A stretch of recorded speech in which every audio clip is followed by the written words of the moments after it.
خوابوں کے بارے میں ہم نے سورہ یوسف میں بھی بات کی تھی. خواب جو ہیں وہ نفسانی بھی ہو سکتے ہیں. کوئی دبی ہوئی خواہش ہے ذہن کے اندر، وہ لاشعور یا تحت الشعور کی سطح میں دبی ہوئی ہے، انکانشیس سب کانشیس لیول پر ہے.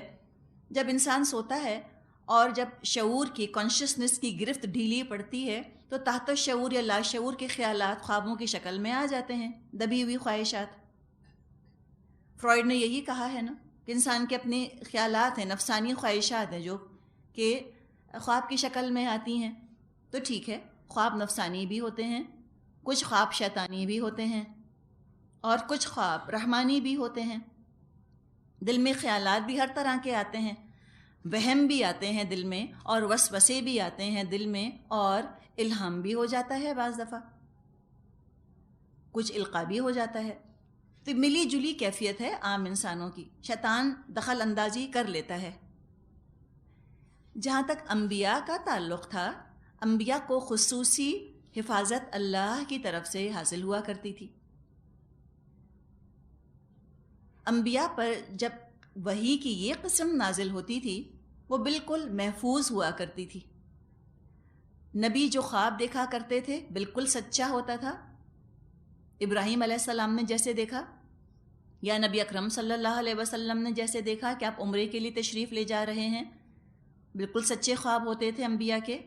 اسی طرح اگر ان کے دل میں کوئی خیال آتا تھا وحی کے ذریعے سے، وہ بھی سچا رحمانی خیال ہوتا تھا، قطعاً شیطان اس میں دخل اندازی نہ کر سکتا تھا. یہ جو وحی کی قسم ہے اس کے بارے میں بھی ہمیں احادیث میں ذکر ملتا ہے کہ نبی اکرم صلی اللہ علیہ وسلم فرماتے ہیں کہ میرے دل میں اللہ تعالیٰ نے یہ خیال ڈالا. اور اس میں بعض دفعہ جو احادیث آتی ہیں ان کو احادیث قدسیہ کہا جاتا ہے نا، حدیث قدسی. حدیث قدسی کیا ہوتی ہے؟ اللہ تعالیٰ نے ایک خیال نبی اکرم صلی اللہ علیہ وسلم کے دل میں ڈال دیا، آپ نے حدیث کی شکل میں اس کو بیان کر دیا، لیکن وہ قرآن کا حصہ نہ ہوا کرتی تھی بلکہ حدیث ہوتی تھی، ہوتی وہی ہی تھی لیکن قرآن کا حصہ نہ تھی. تو انبیاء سے اللہ تعالیٰ اس طرح جب رابطہ قائم فرماتا تھا وحی کے ذریعے سے، اور ہم اگر اپنے نبی صلی اللہ علیہ وسلم کے بارے میں بات کریں تو یہ جو وحی، یعنی جو خیال آپ کے دل میں آتا یا جو خواب آپ دیکھا کرتے، اس کو ہم وحی خفی کہتے ہیں. یہ وحی خفی ہے جو کہ احادیث میں ہمیں ملتی ہے. تو احادیث بھی وحی پر ہی مبنی ہیں. اب تیسری شکل کی طرف ہم آتے ہیں، او یرسل رسولاً. اس کو سمجھنے کی کوشش کرتے ہیں کہ اللہ اپنا کوئی پیغام بر بھیجے. مراد ہے جبریل علیہ السلام. جبریل علیہ السلام انبیاء پر وحی لے کر آیا کرتے تھے، یہ ان کا کام تھا. جبریل امین ہے ان کا نام، لقبی امین ہے، امانت دار ہیں علیہ السلام. اب یہ جو تیسری شکل ہے یرسل رسولاً، اس کی پھر دو کیٹیگریز ہیں. کس طرح رسول آتا تھا؟ یہ رسول سے مراد کون؟ جبریل علیہ السلام.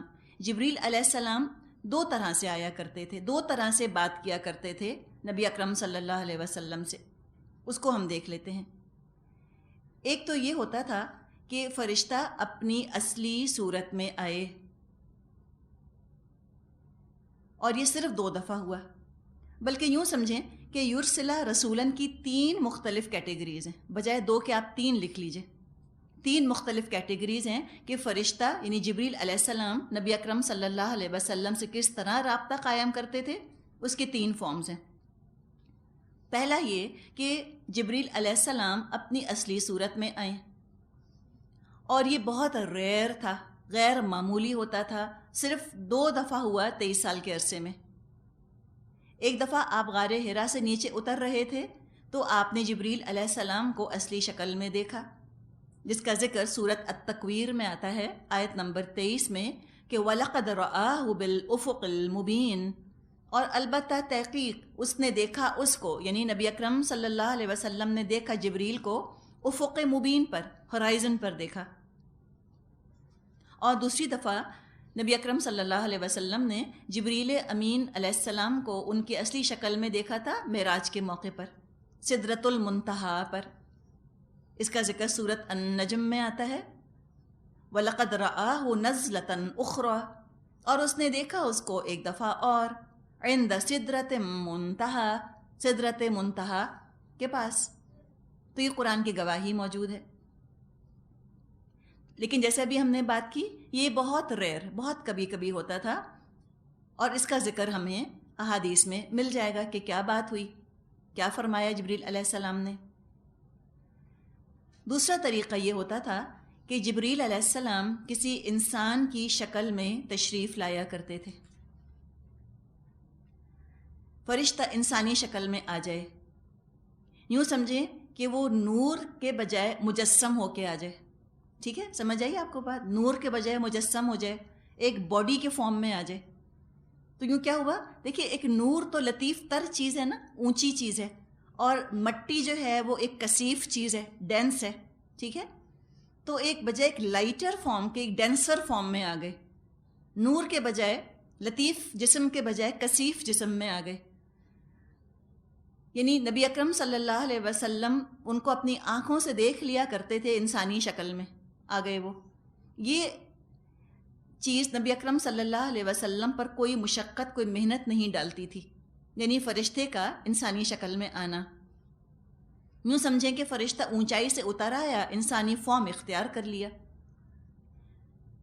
بعض دفعہ آپ دحیہ کلبی رضی اللہ عنہ کی شکل میں تشریف لاتے تھے۔ دحیہ کلبی نبی اکرم صلی اللہ علیہ وسلم کے صحابی تھے، بہت خوبصورت انسان تھے۔ تو جبریل علیہ السلام بعض دفعہ ان کی شکل اختیار کر کر آتے تھے، باتیں کیا کرتے تھے نبی اکرم صلی اللہ علیہ وسلم سے، جو باتیں کرتے تھے وہ حدیث کی شکل میں موجود ہیں۔ بعض دفعہ آپ ایک بالکل اجنبی کی شکل میں بھی تشریف لائے، جبریل علیہ السلام، اور کافی لمبی انہوں نے گفتگو فرمائی نبی اکرم صلی اللہ علیہ وسلم سے۔ اس کو حدیث جبریل کے نام سے یاد کیا جاتا ہے۔ کبھی اللہ نے چاہا، کبھی موقع ہوا تو بات کریں گے حدیث جبریل، بہت ہی خوبصورت حدیث ہے۔ اس میں ایک اجنبی کی شکل میں آئے، صحابہ فرماتے ہیں کہ ہم نے پہچانا نہ کہ یہ شخص کون ہے، کہ جو نبی اکرم صلی اللہ علیہ وسلم سے سوالات کر رہا ہے، اور جو آپ جواب دیتے ہیں ان کی تصدیق کرتا چلا جاتا ہے۔ یعنی سکھانے والے کا سا انداز تھا، اور صحابہ پہچان نہ پائے کہ یہ ہے کون۔ جب وہ تشریف لے گئے تو آپ نے فرمایا یہ جبریل تھے جو تم کو تمہارا دین سکھانے آئے تھے۔ اس میں آتا ہے نا کہ اخبرنی عن الاسلام، اخبرنی عن الایمان، اخبرنی عن الاحسان، بہت ہی خوبصورت حدیث ہے۔ ہر حدیث کی کتاب میں آپ کو یہ ملے گی، اس کو ام السنہ کہا جاتا ہے، اتنی اہم وہ حدیث ہے۔ تو اس میں وہ انسانی شکل میں تشریف لائے۔ اچھا، اس طرح جب جبریل علیہ السلام انسانی شکل میں آتے تھے اور جو وحی کرتے تھے نبی اکرم صلی اللہ علیہ وسلم کی طرف، وہ تمام وحی خفی کی کیٹیگری میں جاتی ہے، اور وہ ہمیں احادیث کی شکل میں ملتی ہے۔ اب ایک صورتحال بچ گئی، وہ یہ کہ جبریل علیہ السلام وحی لائیں اللہ کی طرف سے، لیکن نہ سر کے کانوں سے وہ آواز سنائی دے، نہ سر کی آنکھوں سے وہ دکھائی دیں، یعنی ظاہری حواس کا، 5 سینسز کا کچھ بھی دخل نہ ہو۔ روح الامین، روح محمدی کو سنایا کرتے تھے۔ وحی کا انزال براہ راست نبی اکرم صلی اللہ علیہ وسلم کی روح مبارک پر ہوتا تھا۔ سورہ شعراء میں ہم نے پڑھا ہے نزل بہ الروح الامین علی قلبک، اس کلام کو تو روح الامین لے کر نازل ہوئے ہیں اور آپ کے قلب پر اس کو نازل فرمایا ہے۔ سورہ بقرہ میں بھی ہم نے پڑھا تھا کہ نزلہ علی قلبک، یہ نازل ہوا ہے آپ کے دل پر۔ اب یہ ہو کی ضمیر کہاں جا رہی ہے؟ قرآن کی طرف، قرآن کی طرف۔ قرآن جتنا ہے کل کا کل اس وحی پر مشتمل ہے کہ جبریل امین وحی لے کر آئیں، لیکن نہ آنکھوں سے دکھائی دیں، نہ انسانی روپ میں آئیں، نہ اپنی اصلی شکل میں آئیں، نہ آنکھوں سے دکھائی دیں، نہ کانوں سے ان کی آواز سنائی دے، براہ راست نبی اکرم صلی اللہ علیہ وسلم کی روح پر اس وحی کا نزول ہو جائے۔ یعنی کہ سب کا سب عالم الغیب میں معاملہ ہو، فرشتہ بھی عالم الغیب کی ہستی، روح بھی عالم الغیب سے تعلق رکھتی ہے، اور وحی کا تعلق بھی عالم الغیب ہی سے ہے۔ یعنی صحابہ کے لیے بھی قرآن کا نزول ایسا ہی غیب میں تھا جیسا کہ آج ہمارے لیے ہے. یؤمنون بالغیب، ان کو بھی غیب پر ایمان لانا ہوتا تھا. یہ تینوں چیزیں ایسی ہیں، فرشتہ، روح، وہی جس کو نہ انسانی آنکھ دیکھ سکتی ہے نہ انسانی کان سن سکتے ہیں. تو جیسے ابھی ہم نے بات کی کہ علماء کا خیال ہے کہ قرآن کل کا کل اس قسم کی وحی پر مشتمل ہے، اور وحی کی یہ قسم یعنی کہ فرشتے کا نظر نہ آنا اور روح پر کوئی کلام القاء کر دینا، اتار دینا، وحی کر دینا، یہ قسم صرف اور صرف انبیاء اور رسولوں کے لیے مخصوص تھی اور کسی انسان کے لیے نہیں. نبی اکرم صلی اللہ علیہ وسلم سے ارشاد فرمایا گیا ہے سورۃ المزمل میں کہ سنلقی علیک قولا ثقیلا، ان قریب ہم آپ پر بڑا بھاری کلام نازل فرمانے والے ہیں، یعنی قرآن. یہ جو وحی کی قسم ہوتی تھی، یعنی کہ آپ کی روح جو وحی وصول کرتی تھی جبریل امین سے، یہ سب سے بھاری، سب سے مشکل ہوا کرتی تھی. اس لیے کہ اب تو آپ کی روح کو سمجھیں کہ اوپر اٹھنا ہوتا تھا، بڑا مشقت طلب یہ کام تھا. نبی اکرم صلی اللہ علیہ وسلم پر اس کا بڑا بوجھ پڑا کرتا تھا. شدید سردی میں بھی آپ کو پسینہ آ جایا کرتا تھا. زید بن ثابت رضی اللہ عنہ جو کہ کاتب وحی تھے، وہ فرماتے ہیں کہ ایک دفعہ نبی اکرم صلی اللہ علیہ وسلم کی ران میری ران پہ رکھی ہوئی تھی. جیسے ہوتا ہے نا قریب قریب جب لوگ جڑ کر بیٹھتے ہیں تو آپ کی ٹانگ ان کی ٹانگ سے ٹکرا رہی تھی، تھوڑی سی اس پہ رکھی ہوئی تھی. اتنے میں نبی اکرم صلی اللہ علیہ وسلم پر وحی کا نزول شروع ہو گیا. زید بن ثابت فرماتے ہیں کہ اتنا بوجھ مجھ کو محسوس ہو رہا تھا اپنی ٹانگ پہ کہ لگتا تھا جیسے میری ران پھٹ جائے گی. تو یہ مشقت نبی اکرم صلی اللہ علیہ وسلم برداشت فرمایا کرتے تھے. اونٹنی پہ آپ سوار ہوتے تھے اور وحی کا نزول اگر شروع ہو جاتا تھا تو اونٹنی کی پیٹھ زمین سے لگ جایا کرتی تھی، اونٹنی کھڑی نہ رہ سکتی تھی.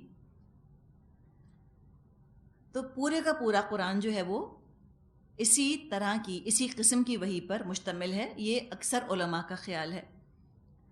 چند آیات ہیں جو کہ سورہ بقرہ میں آتی ہیں. سورہ بقرہ کی آخری 2 آیات یہ اس طرح نازل نہ ہوئیں قرآن کی، بلکہ یہ نبی اکرم صلی اللہ علیہ وسلم کو معراج کے موقع پر تحفے کے طور پہ عطا کی گئیں.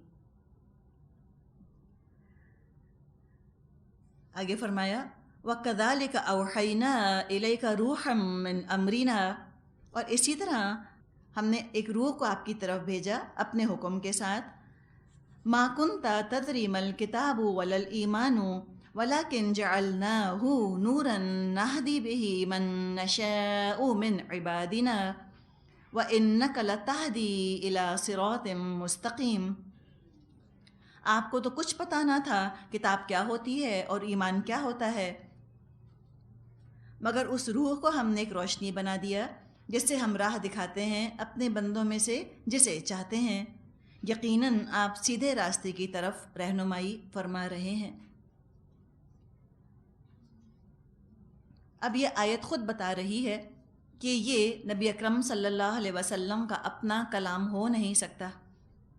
یعنی اپنی زبان سے تو ہم مجال نہیں رکھتے کہ ہم ایسی بات نکالیں، لیکن اللہ نے قرآن میں فرمایا ہے کہ مَا كُنْتَ تَدْرِي مَا الْكِتَابُ وَلَا الْإِيمَانُ.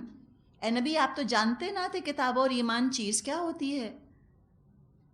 تو جب نبی اکرم صلی اللہ علیہ وسلم کو قرآن کے ذریعے سے ایمان ملا، جو فرمایا وَلَكِنْ جَعَلْنَاهُ، ہم نے بنایا اس کو، ہو کی ضمیر قرآن کی طرف جا رہی ہے، اس کو ہم نے بنایا نوراً، ایک نور بنایا. نبی اکرم صلی اللہ علیہ وسلم کو اللہ نے قرآن کے ذریعے سے ایمان عطا فرمایا. جب نبی اکرم صلی اللہ علیہ وسلم کو ایمان قرآن کے ذریعے سے ملا تو بتائیے کہ ہمیں اس کے علاوہ کہاں سے ملے گا. وحی کے سورج نے سب سے پہلے نبی کے دل کو جگمگایا، وہ پھر سب کے لیے لائٹ ہاؤس بنے. اللہ تعالیٰ نے کہلوایا ہے کہ آمن الرسول بما انزل الیہ من ربہ والمؤمنون. سب سے پہلے تو رسول ایمان لائے اس پر جو نازل کیا گیا اس کی طرف، اس کے رب کی طرف سے، اور پھر باقی مومن بھی ایمان لائے۔ نبی اکرم صلی اللہ علیہ وسلم اس سے پہلے کسی کتاب سے واقف نہ تھے، نہ آپ نے تورات پڑھی تھی، نہ زبور پڑھی تھی، نہ آپ نے انجیل پڑھی تھی، یعنی آپ کسی انسان کے سکھانے سے نہ سیکھے تھے، آپ کا ذہن کسی انسانی علم سے متاثر نہ تھا، ان پولیوٹڈ تھا آپ کا دماغ، کلین سلیٹ کی طرح آپ تھے جس پر کہ وحی آ کر نقش ہو گئی، اللہ نے آپ کو علم سکھایا۔ 30ویں پارے میں اللہ تعالیٰ نے فرمایا ہے وَوَجَدَكَ ضَالًّا فَهَدَىٰ، تو ہم نے پایا اے نبی صلی اللہ علیہ وسلم آپ کو تلاش حق میں سرگرداں، تو ہم نے آپ کو ہدایت دی۔ تو بات بڑی خوبصورت ہے کہ جب اللہ کے رسول نہ جانتے تھے حقائق، پتہ چلا آپ عالم الغیب نہ تھے، اللہ نے آپ پر وحی کے ذریعے سے یہ باتیں نازل فرمائیں کہ کیسی جنت ہے، کیسی دوزخ ہے، قیامت کیسے آئے گی، اس کی نشانیاں کیا ہیں، کیا اعمال فائدہ دیں گے، نماز کیسے پڑھنی چاہیے، روزے کے کیا آداب ہیں، زکوٰۃ کا کیا نصاب ہے، تمام تر دین وحی کے ذریعے سے نبی اکرم صلی اللہ علیہ وسلم کو سکھایا گیا۔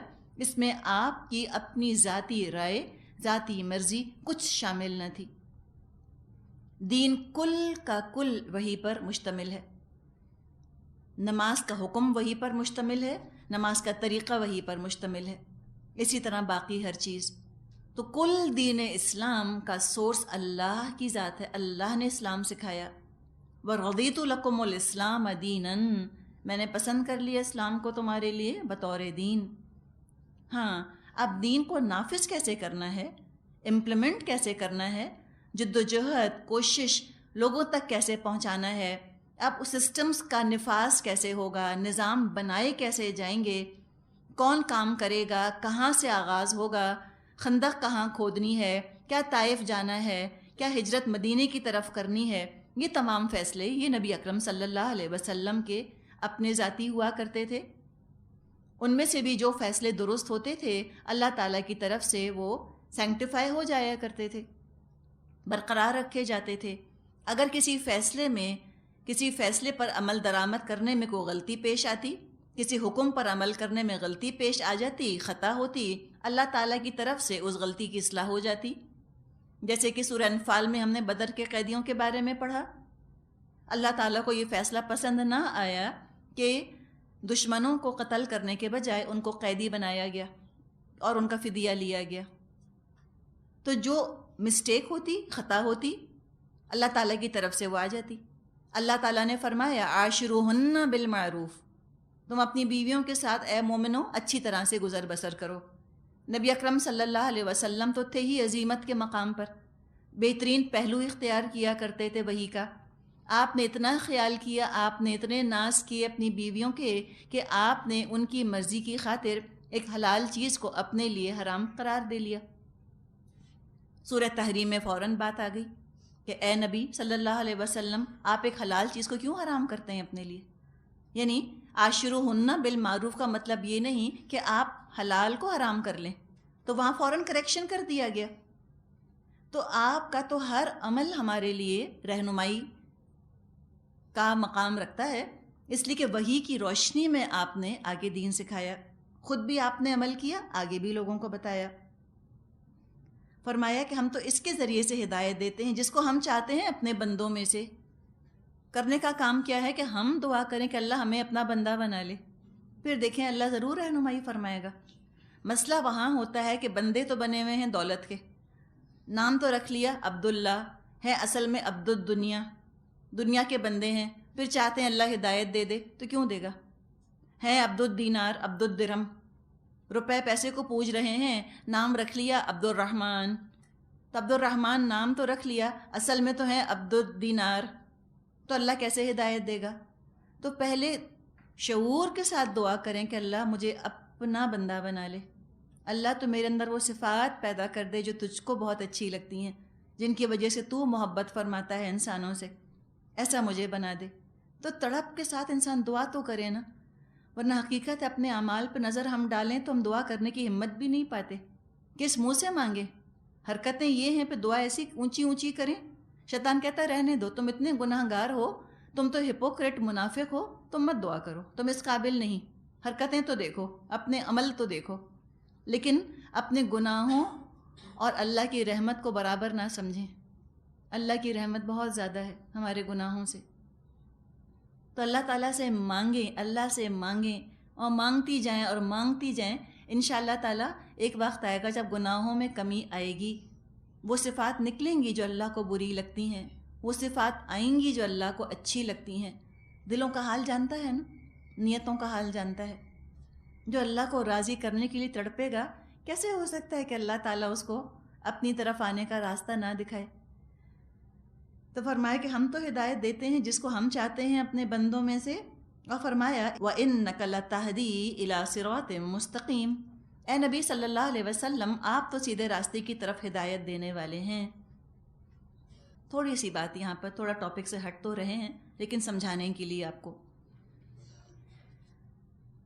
یہاں تو ہم یہ پڑھ رہے ہیں کہ آپ سیدھے راستے کی طرف ہدایت دیتے ہیں، ٹھیک ہے، قرآن کی آیت ہے نا، سب مانتے ہیں. سورہ قصص میں ہم نے ملتا جلتا مضمون پڑھا تھا، وہاں تھا اِنَّكَ لَا تَهْدِي مَنْ أَحْبَبْتَ، آپ نہیں ہدایت دے سکتے جس سے آپ محبت کرتے ہیں. تو یہ اختلاف نہیں، یہ تو اختلاف ہو رہا ہے، کلیش ہو رہا ہے. وہاں کہا کہ اِنَّكَ لَا تَهْدِي مَنْ أَحْبَبْتَ، آپ نہیں ہدایت دے سکتے جس کو آپ چاہتے ہیں.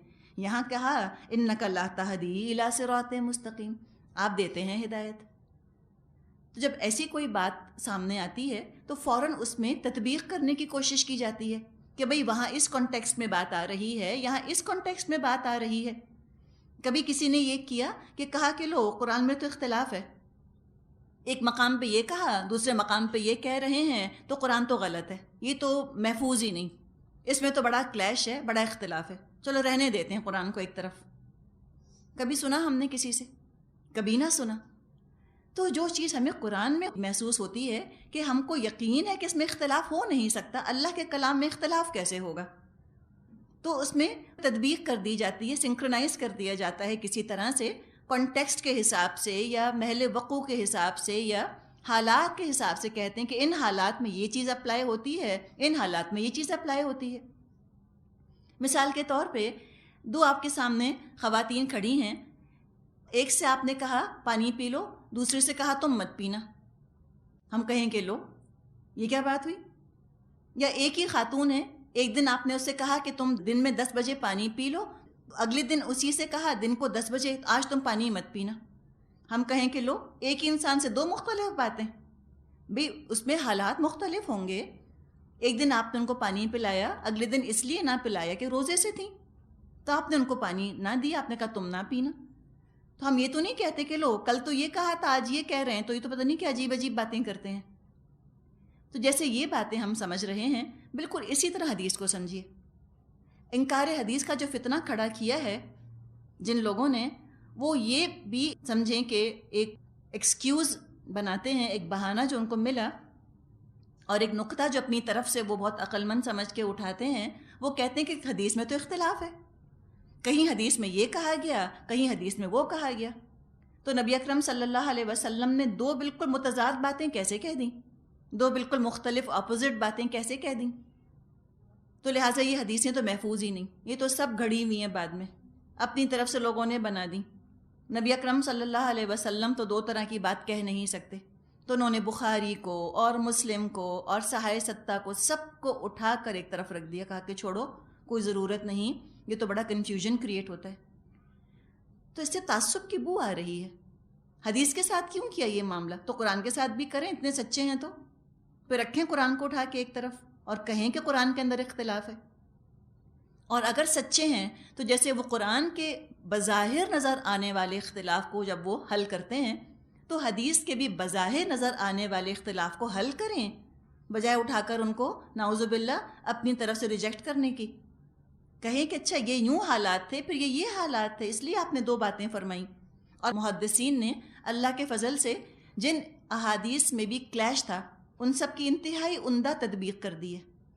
چند ہی احادیث، آپ کو گنتی کی چند احادیث ملیں گی کہ جن میں تطبیق کرنا مشکل کام ہے.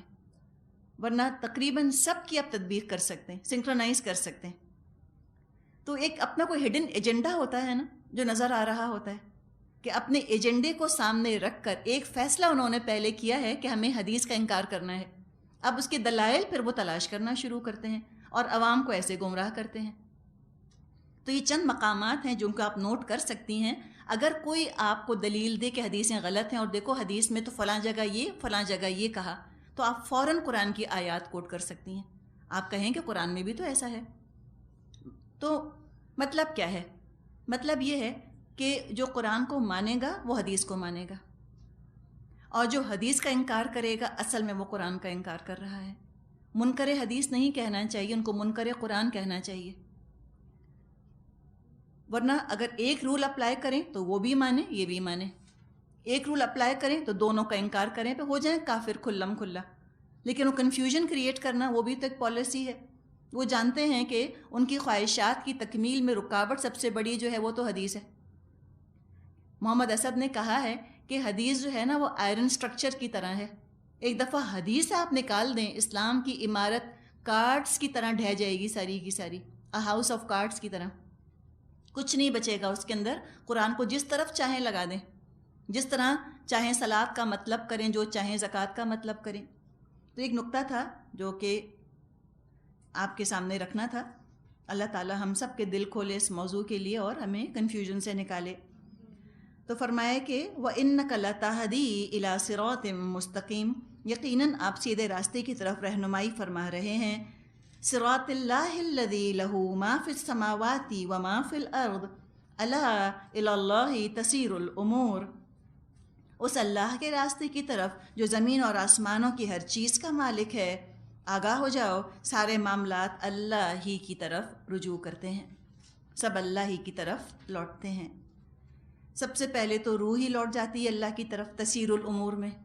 ادھر جان نکلی ادھر روح جو ہے وہ لوٹ گئی اللہ کی طرف. اور اعمال وہ تو اللہ کے سامنے پیش کیے جاتے ہی ہیں، خاص طور پہ پیر کو اور جمعرات کو. تو اللہ تعالیٰ کے حضور جب یہ اعمال پیش ہوتے ہیں تو نبی اکرم صلی اللہ علیہ وسلم فرماتے تھے کہ میں چاہتا ہوں کہ میں ان دنوں میں روزے سے ہوں جب میرے اعمال اللہ کے سامنے پیش ہوں. حالانکہ آپ کو کوئی فکر تھی اپنے اعمال کی، تب بھی آپ چاہتے تھے کہ ایسا کام کروں پیر کے دن، جمعرات کے دن، کہ میرا رب مجھ سے بڑا ہی راضی ہو، کہ کوئی اعمال نامے میں اگر کچھ ہے بھی تو درگزر فرما دے. تو اعمال بھی لوٹتے ہیں، معاملات بھی لوٹتے ہیں، اور موت کے وقت روح لوٹ ہی جاتی ہے. چلیے جی، الحمدللہ یہ ہماری سورہ شورى مکمل ہوئی. والآخر دعوانا ان الحمد للہ رب العالمین. سبحانک اللہم و بحمدک نشہد ان لا الہ الا انت نستغفرک و نتوب الیک. السلام علیکم ورحمۃ اللہ وبرکاتہ.